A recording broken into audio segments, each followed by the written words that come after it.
உங்களோடு தான் நான் பேசுவேன். என் ஹஸ்பண்ட்க்கு எனக்கு இப்ப பாரு சண்டையாவே இருக்கு மேடம். என்ன பண்றதுன்னு எனக்கு புரிய மாட்டேங்குது மேடம். எத்தனை வருஷம் ஆச்சு திருமணமாகி?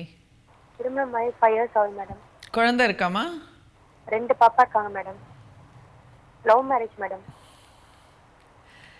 எப்படி லவ் பண்ணீங்க உங்க வீட்டுக்கார? எங்க சந்திச்சீங்க? நான் வந்து MBA படிச்சிருக்கேன் மேடம். நான் 12th படிக்கும் போது அவரை பார்த்தேன் மேடம். 2006 2012 something 2007 madam. சரி. எனக்கு இப்ப ஏஜ் 29 ஆகுது மேடம். சரி. எங்க வீட்டுல சொல்லி அவங்க வீட்டுல சொல்லி 2 பேருமே எல்லாம் ஒத்து நல்லபடியா. அவர் என்ன, நீங்க 12th படிக்கும்போது அவர் என்ன பண்ணிட்டு இருந்தாரு? அவர் அப்ப டிப்ளமோ ஐடி படிச்சிருந்தார் மேடம். நான் 12th படிச்சிருந்தேன் மேடம். சரி. அவரை லவ் பண்ண உடனே எத்தனை வருஷம்? ISM படிச்சேன் மேடம். படிப்புலயும் வந்து எனக்கு எந்த ப்ராப்ளம் இல்ல மேடம். லவ் பண்ணன்றதுக்காக படிப்பு எதுவுமே இதெல்லாம் பண்ணல. நல்லா படிச்சேன் மேடம். நீங்க என்ன படிப்பு முடிச்சீங்க? BSc ISM படிச்சேன் மேடம். ஃபர்ஸ்ட் டிகிரி UG படிச்சேன் மேடம். கம்ப்ளீட் பண்ணிட்டீங்க? MBA படிச்சேன் மேடம். MBAல 80% எடுத்தேன் மேடம். பட் ஆனா MBA முடிச்ச உடனே 1 year வீட்ல இருந்தேன் மேடம். பட் ஜாப்ல எதுவும் போல. அதுக்குள்ள எங்க வீட்டுல நான் சொன்னேன். சரி, ஏன்னா அவர் வந்து படிக்கல, நான் படிச்சிருக்கேன். ஸோ இது எங்கள் வீட்டில் என்ன ப்ராப்ளம் ஆகும்னு பயந்துட்டு நான் வேலைக்கும் போல, எதுவும் சொல்ல.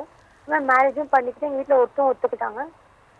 அவரும் அதுக்கப்புறம் கல்யாணம் ஆகிட்டு குழந்தை கன்சீவ் ஆகிட்டேன் உடனே. ஸோ அவரும் வேலைக்கு போனாச்சு. ஸோ நான் வேலைக்கும் போல எதுவுமே. நான் MBA படிச்சிருக்கேன் மேடம். ஆனால் எனக்கு இப்போ 2 பொன் குழந்தைங்க இருக்காங்க மேடம். ஃபர்ஸ்ட் பாப்பாவுக்கு 4 வயசு ஆகுது. செகண்ட் பாப்பாவுக்கு 10 months ஆகுது மேடம். எதனால சண்டை வருது இப்போ உங்க 2 பேருக்குள்ள? லாஸ்ட் இயர் ஏப்ரல் மந்த் நான் பாப்பா வயிற்றுல இருந்தா மேடம். இப்போ 10 months ஆகுது மேடம். போன வருஷம் வயிற்றுல இருந்த போது அவர் என்ன பண்ணாரு, ஜாப் போறேன்ற பேர்ல பெங்களூர்ல இருக்கன்னு என்கிட்ட போய் சொன்னாரு மேடம்.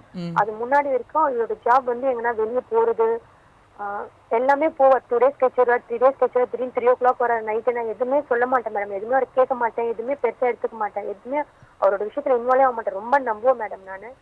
பட் ஆனா வந்து என்கிட்ட வந்து நிறைய இப்ப பொய் சொல்ல ஆரம்பிச்சார் மேடம். கேட்டா நான் உங்க நல்லதுக்கு தான் சொன்னேன் அதுன்னு சொல்றாரு. இப்ப என்னால அக்செப்ட் பண்ண முடியல. இதெல்லாம் வந்து எனக்கு ஒரு மாதிரி அந்த நம்பிக்கை போயிடுச்சு மேடம். ஆனா அவர் என்ன சொன்னா, இந்த தப்பை இப்ப செய்யலன்றாரு. எனக்கு இப்ப என்ன தப்ப செஞ்சுட்டு இருக்காரா இல்ல முன்னாடி தப்ப செஞ்சாரான்னு ஒரு பயத்துல எனக்கு அவர்கிட்ட இதுவா இருக்க முடியல. நான் எதனா பேச 2 பேருக்குள்ள ஃபைட் ஆகி 2 பேரும் சண்டையாயிடுது மேடம். அவர் ஏதோ ஆபீஸ்ல ஒரு முன்னாடி ஒர்க் பண்ணி இந்த ஆபீஸ்ல வந்து அந்த மேனேஜர் வந்து சைன்ஸ் கேட்டிருக்காரு மேடம். அந்த சம்பள 2 months தரல. ஸோ இவர் என்ன கேட்டிருக்காரு, இந்த மாதிரி கார் வைக்க போறேன், அதுக்கு நீ சாட்சி கையெழுத்து மாதிரி போடு அப்படின்னு கேட்டிருக்காரு மேடம். ஸோ இவர் ஏதோ போட்டிருக்காரு. இப்போ அவர் வந்து எஸ்கேப் ஆயிட்டு இருக்காரு. அவர் இல்லவே இல்லை. ஸோ அதனால என்ன ஆச்சுன்னா இவரை தேட ஆரம்பிச்சு இவர் மேல எல்லாமே இது வந்ததுனால இவர் என்ன பண்ணாரு, பயந்துட்டு அது அந்த ஆளுங்க இவங்களை தேட ஆரம்பிச்சுன்னு இவர் என்ன பண்ண பயந்துட்டு இவர் வந்து ஹலோ கேட்டுட்டு இருக்கேன். இவர் பயந்துட்டு என்ன பண்ணாரு, நான் ஆஃபீஸ்லேயே ஸ்டே பண்ணி ஏன்னா கன்சியூவ் வந்தேன் மேடம். நான் செகண்ட் பாப்பா வயசுல இருந்தா சொன்னா நான் டென்ஷன் ஆயிடுவேன், என்ன கலைஞ்சிரும். அது என்ன பயந்துட்டு என்கிட்ட சொல்லாம நான் பெங்களூர்ல இருக்கேன்னு போய் சொல்லிட்டு வீட்டுக்கு யாரும் ஆஃபீஸ்ல இருந்தார் மேடம். அப்புறம் இப்போ அதெல்லாம் சரி பண்ணிட்டாரு. அதை நானே கண்டுபிடிச்சேன் மேடம். அவர் ஃபோன்ல பார்த்தா இங்க சென்னையிலேயே ஆஃபீஸ்லேயே இருந்துன்னு அந்த ஃபோட்டோ எடுத்துட்டு இருந்தாரு. அப்போ எப்படி ஏதுன்னு விசாரிக்கும் போது அவர் ஒத்துக்கிட்டாரு. நீ என்ன கஷ்டப்பட போற, என்ன நீ பயத்துல குழஞ்சிட போது, அதனால தான் நான் சொல்லல அப்படி இப்படின்னாரு. சரி, இது ஓகே, நியாயமான விஷயம், நான் விட்டுட்டேன் மேடம். இந்த டைம்ல சில நாள் அவங்க அம்மா வீட்டு பக்கத்துல தான் மேம் இருக்கும் அம்மா வீடு. இந்த வீட்டுக்கு வராம அவங்க அம்மா வீட்டுல தூங்கிட்டு இருந்தாங்க மேடம். சரி, அதுவும் என்ன சொன்னாரு, இங்க வந்தா நான் என்ன கோவத்தை காமிச்சேன், எனக்கு அந்த டென்ஷன்லயே வந்து 11 lakhs கட்டணும், எனக்கு அந்த பிரச்சனை ஓடிட்டு இருந்தேன், நம்ம எங்க அவளை புரட்ட முடியும் அப்படி இப்படின்னு சொன்னாங்க. சரி, இதையும் கன்சியூவா இருக்க மேடம். ஃபர்ஸ்ட் பாப்பா என் கையில இருக்கா, செகண்ட் பாப்பா வயிற்றுல இருக்கா. தனியா இந்த வீட்டுல தனியா வாடகை லீஸ் இருக்கு. இந்த வீட்டுல நான் தனியா இருக்கேன். அவர் கிட்ட பக்கத்துல அம்மா வீட்டு நைட்டு தூங்கிட்டார் மேடம். அதுவும் எனக்கு தெரிஞ்சதுன்னே அதையும் நான் ஃபீல் பண்ணி சண்டை போட்டேன். அதுவும் சரி 11 lakhs எப்படி சண்டை கடனாச்சு அவருக்கு? கடன் ஆகல மேடம். அந்த சாட்சி கையெழுத்து போட்டிருக்காரு பாருங்க மேடம். அது FIR அவரை கம்ப்ளைண்ட் கொடுக்க சொல்லுங்க. போலீஸ் கம்ப்ளைண்ட் கொடுத்து அவரை லாயர் மூலமா இது பண்ணி அவரை கொண்டு வர சொல்லுங்க, கோர்ட்ல ப்ரொடியூஸ் பண்ண சொல்லுங்க. அவர் எங்க ஓடினார், அவர் கடன் வாங்கினவர்? அவர் எங்க ஹைதராபாத் எங்க போயிட்டாரு மேடம். அத நீங்க போய் லாயர் ஒப்பீனியன் கேளுங்க.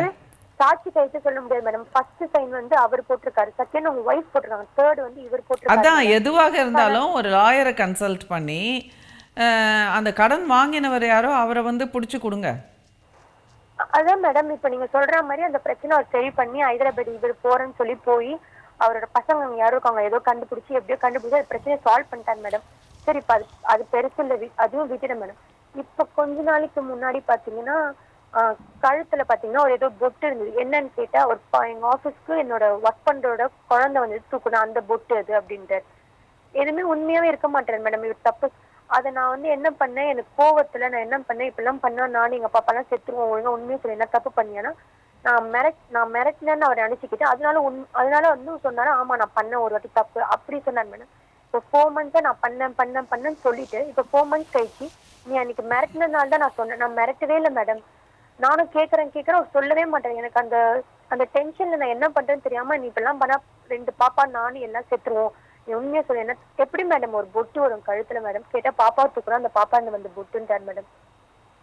அது ஏன்னா அதே உறுதியா சொல்லிட்டு இருக்கலாம். எதுக்கு மாறினாரு தெரியல. நான் மிரட்டினேன், அதனால நான் வந்து நீ சொன்னதான் நான் ஒத்துக்கிட்டேன்னு சொல்லி ஒரு பெரிய கதை மாதிரி சொன்னார் மேடம்.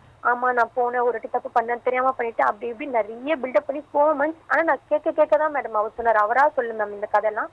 நான் கேட்டேன், நீ போனியா இப்படியா அப்படியா, ஆமா நான் போனேன் அப்படி இப்படி நான் கேட்கும் போதெல்லாம் அவர் சொன்னார். பட் அதனால எனக்கு இப்ப தப்பு பண்ணாரா பண்ணலையா, இப்ப பாத்தீங்கன்னா ஆபீஸ்ல பிரச்சனைன்னு சொல்லி நைட்டு வரதில்லை மேம். ஒரு ஆபீஸ் ஒர்க் இப்படிதான் இருக்கும். முன்னாடி இப்படிதான் நைட்டு வர மாதிரி. ஆனா எனக்கு இது ஒரு மாதிரி ஆயிடுச்சு மேடம். ரொம்ப டென்ஷனா இருக்கு மேடம். 2 பாப்பா வச்சுட்டு இருக்கேன். என்னால எதுவும் முடிவு எடுக்க முடியல. என்ன இவர் உண்மையா இருக்காரா பொய் சொல்ற, இதே டென்ஷன் எப்ப பாரு அழுதுட்டு பிரச்சனையாவே இருக்கு மேடம். என்னால நிம்மதியா தூங்க முடியல, சாப்பிட முடியல. உங்க குழந்தைங்கள 2 பசங்களை பார்க்க முடியல மேடம். 2 பாப்பா சின்ன பாப்பா மேடம். அம்மாவோட சப்போர்ட் கிடையாது மேடம். பண்றதுனால பண்ணி வச்சாங்க மேடம். மேரேஜ் ஆனா லவ் பண்ணனால கொஞ்சம் ஒரு மாதிரி இவங்க வந்து முதலியார் மேடம். அவங்க வந்து மேடம் ஆக்கி பண்ணதுக்காக என்னோட 5 இயர்ஸா பேசுவாங்க. சரி, நீங்கள் வேலைக்கு போக பாருங்கம்மா. இந்த பிரச்சனையே நீங்கள் ஃபோக்கஸ் பண்ணாமல் நீங்கள் வேலைக்கு போக பாருங்கள். குழந்தைங்கள க்ரீச்சில் விட்டுட்டு வேலைக்கு போக பாருங்கள். இல்லாட்டினா பைத்தியம் தான் பிடிச்சிரும் இதையே நினச்சிட்டே இருந்தா. சரியா? இன்னொரு தடவை பேசலாம். ஏன்னா இந்த நிகழ்ச்சி இப்போ முடிகிற தருணத்துக்கு வந்தாச்சு. திருப்பி ஒரு சந்தர்ப்பம் கிடைக்கும்போது திருப்பி நான் கொஞ்சம் நேரம் பேசுகிறேன் உங்ககிட்ட. என்ன தீர்வு பண்ணலான்னு பார்க்கலாம். முக்கால்வாசி நேரம் ஒரு மேரேஜில் வந்து ஒரு கசப்பு ஏற்படுறது, அதை ஒர்க் அவுட் பண்ண முடியல அப்படிங்கிறபோது கொஞ்சம் டிஸ்ட்ராக்ட் பண்ணிக்கிறது நல்லது. நம்மளோட செல்ஃபில் ஃபோக்கஸ் பண்ணுறது ரொம்ப நல்லது. ஏன்னா காதல், இந்த திருமணம், இந்த ரொமான்ஸ் இது மட்டுமே வாழ்க்கை கிடையாதுங்க. இதுக்காகவே அப்படியே மருகி மருகி மருகி மருகி காதல் காதல் காதல் கணவன் உயிரை விடாதீங்க. வாழ்க்கையில் வந்து பல விஷயங்களும் இருக்கணும். நம்மளே மேம்படுத்திக்கணும், குழந்தைகளுக்காக வாழணும், நிறைய கற்றுக்கணும், நிறைய என்ஜாய் பண்ணணும், எல்லாம் கலந்து தான் இருக்கணும் வாழ்க்கை.